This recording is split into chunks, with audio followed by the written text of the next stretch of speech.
मैं आभार व्यक्त करूंगा यशस्वी विश्व के सम्मानीय नेता आदरणीय नरेंद्र मोदी जी और जिन्होंने हिंदुस्तान में रोड नेटवर्क का इतिहास कायम किया, आदरणीय गडकरी जी का, कि जितने भी हमारे नेशनल हाईवेज पे टोल हैं उनको उन्होंने एक नया कंसेप्ट दिया है।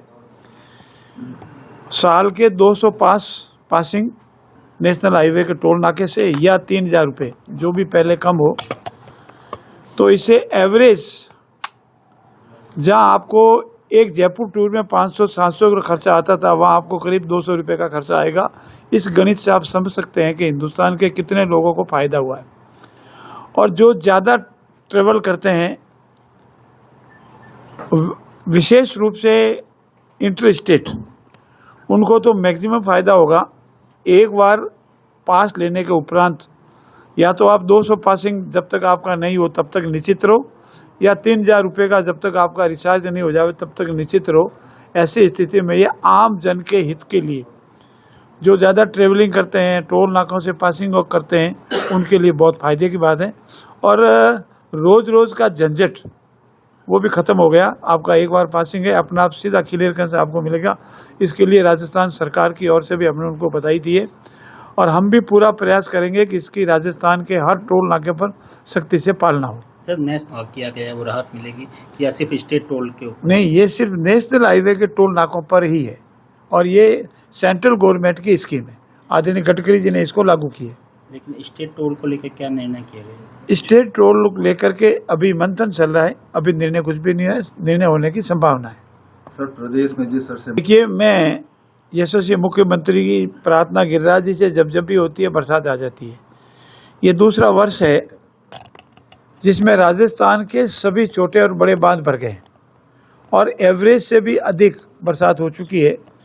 कुछ क्षेत्रों में जैसे बूंदी आसपास के क्षेत्र, कोटा के आसपास के क्षेत्रों में अधिक अतिवृष्टि हुई है। वहाँ ये संवेदनशील यशस्वी मुख्यमंत्री जी तुरंत ही कल हमारे आपदा राहत मंत्री किरोड़ी लाल जी मीणा को सुबह भेजा, फिर हेलीकॉप्टर लेके सर्वे करने के लिए उनके साथ हमारे स्टेट होम मिनिस्टर जवाहर जी मैडम को भी भेजा और वहाँ के जो स्थानीय विधायक है वो भी उसी क्षेत्र में और मंत्री है वो भी उस क्षेत्र में रहे।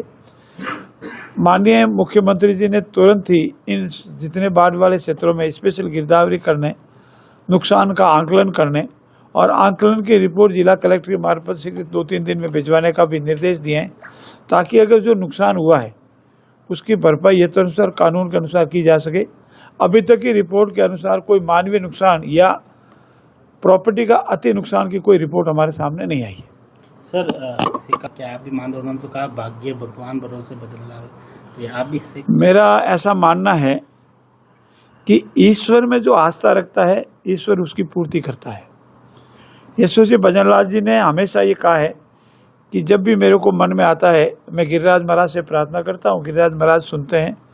और ये दूसरा वर्ष है कि बरसात के मामले में राजस्थान अव्वल है और धीरे धीरे इस बार पूर्ववर्ती सरकार के ज़मानों का देखें और हमारे सरकार को देखें, बरसात के मौसम से लिहाज के, बरसात होने के दृष्टि से, जमाना होने की दृष्टि से भी हम ईश्वर को धन्यवाद देते हैं कि उनकी पूरी मेहरबानी है। पिछली बार भी अकाल नहीं पड़ा और इस बार भी जमाना ठीक है।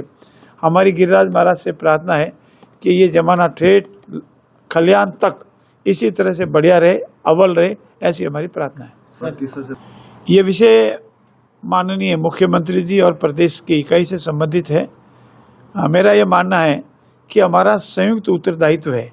ये माननीय मुख्यमंत्री जी का विशेषाधिकार है कि वो किस साथी से कौन सा काम लेवे। हम जो भी निर्देश मिलेंगे उसकी पालना करेंगे, लेकिन ये विषय हमसे संबंधित नहीं है। सर, एक चुनाव आयोग और सरकार के बीच में कई खींचतान दिख रही है पंचायत चुनाव को लेकर, जहां एक तरफ चुनाव की घोषणा की बात की जा रही है, आप कह रहे हैं कि 20 दिसंबर में एक साथ चुनाव करेंगे। देखिए, हमने कोई निश्चित समय नहीं बताया है। हमारी सरकार की ओर से और आदरणीय यूडीएस मंत्री की ओर से कहा गया है कि हमारा डिलिमिटेशन का काम, चाहे वो पंचायत राज है चाहे वो नगर निकाय, उनका चल रहा है और अंतिम चरण में है। और दोनों ही मंत्रियों ने अपनी सब कमेटी की रिपोर्ट माननीय मुख्यमंत्री जी कार्यालय को भेज दी है और माननीय मुख्यमंत्री जी कार्यालय से अप्रूव भी हो गई है। इसके बाद अगला प्रोसेस पंचायत राज में हो, नगर निकाय में हो, उसका अगला प्रोसेस जो वार्डों का डिलिमिटेशन का काम चल रहा है वो करीब करीब पूर्ण हो चुका है। ओबीसी आयोग भी एक स्वतंत्र निकाय है और इलेक्शन कमीशन भी एक स्वतंत्र निकाय है। ओबीसी आयोग अपना ओबीसी का आंकलन कर रहा है। आंकलन करने के उपरांत ही चुनाव हो सकते हैं, पहले कानूनी स्थिति के अनुसार संभव नहीं है। तो ये दोनों स्वतंत्र निकाय आपस में विचार विमर्श करके जब भी अपना कार्य पूर्ण हो जाएगा सरकार को चुनाव कराने के लिए कहेंगे और सरकार जब भी वो कहेंगे चुनाव कराने को तैयार है। लेकिन हाईकोर्ट के आदेश के बाद में अब जो चुनाव की तैयारी कहीं न कहीं एक चुनाव एक प्रदेश की जो आपकी परिकल्पना है उस पर कहीं न कहीं पानी नहीं, उस पर कहीं भी नहीं है। हम हाईकोर्ट के आदेश की पालना करेंगे।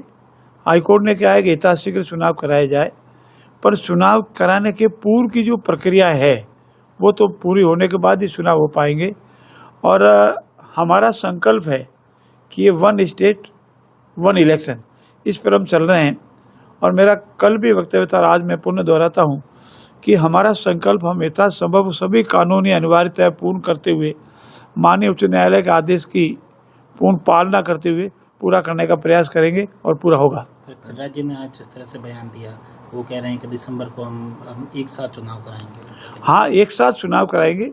दिसंबर भी हो सकता है, थोड़ा बहुत इधर उधर भी हो सकता है, लेकिन संभवतः तब तक हमारा कार्य सारा पूर्ण हो जाएगा। ज्यों ही कार्य पूर्ण हो जाएगा ओबीसी कमीशन ये कह देगा हमारा ओबीसी वर्ग का डिटर्मिनेशन हो गया है, आंकलन हो गया है, तुरंत ही चुनाव हो जाएंगे।